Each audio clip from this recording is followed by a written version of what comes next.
morning. I am Dr. Purnima, consultant, Purnima Fertility Center, Karimnagar.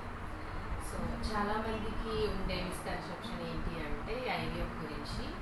ఐవీఎఫ్తో వచ్చే pregnancies normal pregnancy లాగా ఉండదు, ఐవీఎఫ్తో పుట్టే బేబీస్లో problems ఉంటాయి, ఐవీఎఫ్ ప్రెగ్నెన్సీలో చాలా కాంప్లికేషన్స్ ఉంటాయని చాలా మంది జనాలు అనుకుంటూ ఉంటారు. So today is world IVF day, it's 25th July. So ఈ 25th July ఐవీఎఫ్ డే సందర్భంగా ఇట్లాంటి మిస్కన్సెప్షన్స్ అన్నింటినీ దూరం చేయడం ఆ రెస్పాన్సిబిలిటీగా తీసుకొని వీఆర్ డూయింగ్ అవేర్నెస్ ప్రోగ్రామ్ అనమాట. So this video is part of that. So చాలామందికి ఉన్న డిస్కషన్స్ అన్ని ఉండడం వల్ల ఏం చేస్తున్నారంటే ఈ అపోహల వల్ల చాలామంది ఐవీఎఫ్ ట్రీట్మెంట్కి ముందుకు రావట్లేదు.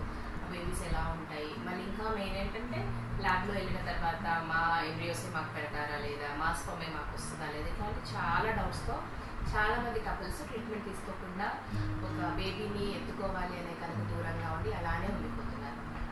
సో అలాంటి కపుల్స్ అందరి కోసం అలాంటి అపోహలను దూరం చేయడానికి ఈ వీడియో అనేది క్రియేట్ చేస్తున్నాను. సో ఎంబ్రియోస్ అన్నవి ఒకరికొకరికి పెట్టడం అనేది ఎప్పుడూ జరగదు అండి. ఎవరి ఎంబ్రియోస్ వాళ్ళకే పెడతారు. దానికి ట్రిపుల్ చెక్ సిస్టమ్ అనేది ఉంటుంది అనమాట. ఫస్ట్ నేను చెక్ చేస్తాను, నెక్స్ట్ నా తర్వాత ఓటీలో నాకు వచ్చేసి సిస్టమ్ చెక్ చేస్తారు, నెక్స్ట్ ఎంబ్రియాలజిస్ట్ చెక్ చేస్తారు. అందరూ చెక్ చేసి ఐడి నెంబరు, పేషెంట్ నేము, సర్ నేము, ఈడే ఎంబ్రియో అందరం ట్రిపుల్ చెక్ సిస్టమ్ అందరం చూసి కన్ఫర్మ్ చేసిన తర్వాత నెక్స్ట్ ఫైనల్గా పేషెంట్కి చూపిస్తాం. అందరూ చూసి ఓకే అన్న తర్వాత మాత్రమే ఆ ఎంబ్రియోస్కి మనం పెట్టడం జరుగుతుంది.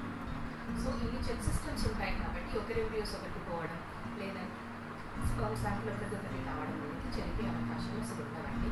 అలాంటి అపోహల వల్ల మీరు కానీ మీ ఫ్రెండ్స్ కానీ ఎవరైనా ట్రీట్మెంట్ తీసుకోకుండా దూరంగా ఉండిపోతుంటే ఇలాంటి అపోహలన్నీ తొలగించుకొని సక్సెస్ఫుల్గా ట్రీట్మెంట్ తీసుకోండి. Thank you.